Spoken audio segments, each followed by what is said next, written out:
Good morning, good afternoon, good evening. Good to have you with us. My name is Dave. This is another episode of Daily Devotions. We launch these on Saturday mornings at 9 a.m. on my YouTube and Facebook channel. And thanks for tuning in. I'm a Christian recording artist and a worship leader and a writer of devotions based in New Jersey, and I travel up and down the East Coast. And we've got an amazing community of folks over at a website called joindavesband.com, and we have a community of people praying for and with each other. If you want to check it out, go to joindavesband.com. Okay, so today I wanted to chat. I've got these devotions inside of our membership area called Daily Doses of Worship, and I like just pulling from these and just kind of talking through them and just seeing what they have to say to us. And they're these little, so I send them out every morning inside of our membership community. Everybody gets a daily devotion every day in an email. It's a great way to kind of start the day and kind of get the whole thing rolling. So this particular day I was chatting through James chapter 1, verse 2 through 4. And it says this, it says, "Consider it pure joy, my brothers and sisters, whenever you face trials of many kinds, because you know that the testing of your faith produces perseverance. And then perseverance, let it finish its work so that you may be mature and complete, not lacking anything." So, pretty tough set of verses, right? Joy in the trials, not really something that we're looking forward to every time a trial comes our way. As hard as it sounds, though, this is what James is talking about. We should look at the trials as having some form of joy in them. We as a family have gone through a rough couple of months these past few months. And I wrote this back about a year ago, and I remember this time, and I'm going through it. I'm looking at it about a year later, and here we are. I'm going through this again, just looking through these last couple of months. This has been a rough I'm recording this in May of 2024. It's been a rough 2024. We've had multiple deaths in close to our family and in our family. It's just really, really hard. But life is hard, isn't it? Like, no one ever said that life is going to be easy. I love that analogy. When I was a kid, I went and saw a band called Petra. And the lead singer at the time was this guy named Greg Volz. And he said, sometimes it feels like we just want to say, stop the world and let me off. And I've said that a bunch of times at my shows as well, and people get a good chuckle out of it. But sometimes that's the way we feel, just like, stop the world, let me off. What is going on? I'm just tired of this. But it doesn't slow down for us. It doesn't make things easy for us. The trials actually make us stronger. And I've seen this throughout my life over the course of stuff that we've gone through as a family, as a community. I've seen it. The trials make things stronger, make us stronger. But I still don't like them. It doesn't mean I have to like them, but it's part of the deal. And I'm sure you don't like them either. But the trials do one thing for sure. They draw us closer and closer to Jesus. So for that, I am indeed grateful. And I wanted to kind of dig a little deeper into these verses. There's a couple of different sites that I use for reference. And this one here, I love how they kind of dissect it even a little more. So let's kind of, if you got a few minutes, let's dig into it and just talk about joy, right? James, he regarded trials as inevitable. There's no way around them. He doesn't say if you fall into trials. He says when you fall into trials. There's no way around the trials. But at the same time, the trials are occasions for joy, not discouraged resignation. We can count it all joy, he says, right? In verse 2, in the midst of trials, because they are used to produce patience.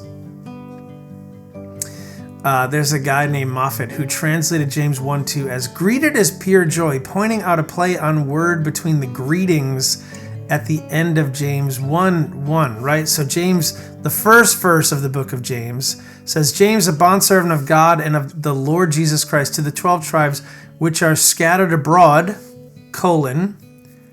greetings, right? So he starts off this letter by stating the word greetings. And then Moffat says this interesting translation could be greet it as pure joy, right? We greet the trials in our lives.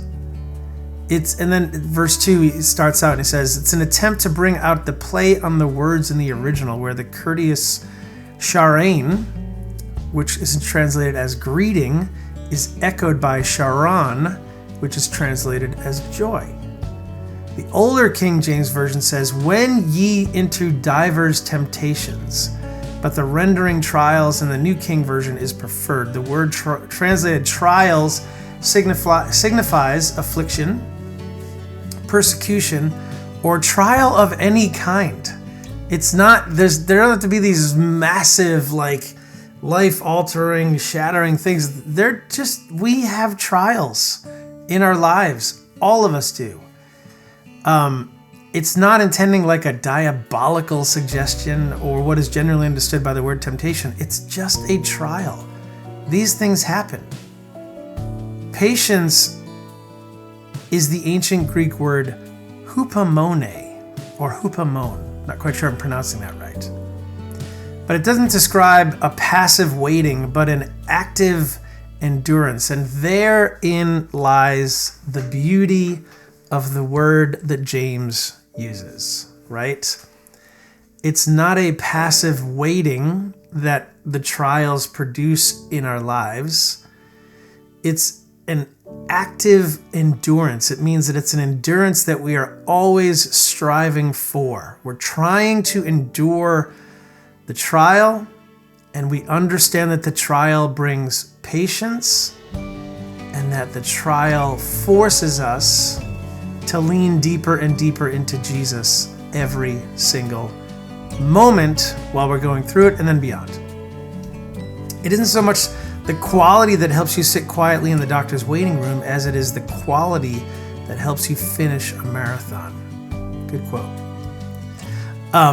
So faith is tested through trials, and it's not produced by trials, right? It's tested in the trial. The trial doesn't produce faith. I like that. I like that a lot.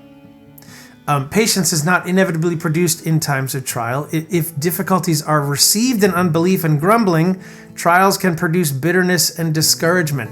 Totally right and true, right? Sometimes it's hard for us to endure the trial, and it brings about bitterness and resentment and discouragement in what's going on. It's why James exhorted us. I love that word, exhort. He exhorted us to count it all as joy. Counting all joy is faith's response in a time of trial, right? It's not bitterness, resentment. I can't believe I'm going through this, complaining, all this stuff. It's joy. Joy is faith's response in a time of trial. There's a lot to talk about here, but trials can prove a wonderful work of God in us. Spurgeon says this: I've looked back to times of trial with a kind of longing, not to have the trials return, but to feel the strength of God as I have felt it then. To feel the power of faith as I have felt it then, to hang upon God's powerful arm as I hung upon it then, and to see God at work as I saw him then. And it reminds me of a song that I wrote recently. It's called Unfinished, and it says, the chorus just starts off and it just says, I might be unfinished. And I know it's a long list. There's a lot of stuff that I need to get done and need to have done in me. But at the same time, I don't want to be finished because I don't want to forget the feeling of being unfinished by you. Meaning I don't want to forget the feeling of being unfinished by God, because he's constantly working in us over and over, daily, moments, hours, constantly working with us and in us and through us to mold us into who he wants us to be and who we are called to be. Man, it's incredible. That is a great quote. I've looked back to times of trial with a kind of longing, not to have them return, but to feel the strength of God as I have felt it then, to feel the power of faith as I have felt it then, to hang upon God's powerful arm as I hung upon it then, and to see God at work as I saw him then. That is the beauty of the trial. And that is where the joy comes into the trial, because it deepens our relationship with the Father. So, I don't know what you're going through today. I know we've been going through it. It's been tricky. I don't like it. But count it all as joy as we go through the trials. Okay? Man, it's not an easy devotion. It's not something that we want to hear. It's not something that we're necessarily going to like. But this is what it is. I love this passage in James. It's amazing. All right. Thanks for being here. Appreciate you tuning in. If you want to join our community, head over to joindavesband.com. That's all kind of one word, one phrase, if you want to call it, joindavesband.com. And you can get involved and you can see what we got going on. And we'll get you devotions like this every single morning. Can't wait to see you there. Okay? Join us. And when you join, you're joining a community of people that are seeking Jesus, very much like you're seeking Jesus. But we're also able to sponsor kids. We use the first few dollars of your membership to go straight towards helping us sponsor a child and giving a kid food, clothing, clean water, and health care. All the things that we kind of take for granted every single day. So it's a good place to be. All right. Count it as pure joy as you go through the trials. Okay, guys, we'll see you on the next one. Take care.